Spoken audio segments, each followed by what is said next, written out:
Hello everyone, welcome to my channel. Today we will learn about the C major chord, a fundamental pillar in music. Let's get started. The C major chord is composed of the notes C, E, and G.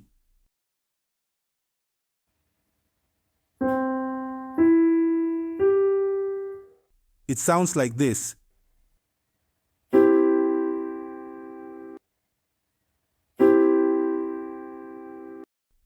In the C major scale, this chord is the first degree, the tonic, with a stable sound.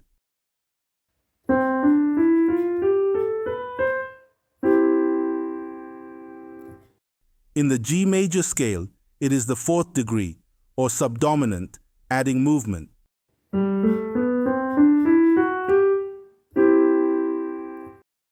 In the F major scale, it is the fifth degree, or dominant, creating tension that typically resolves to the tonic.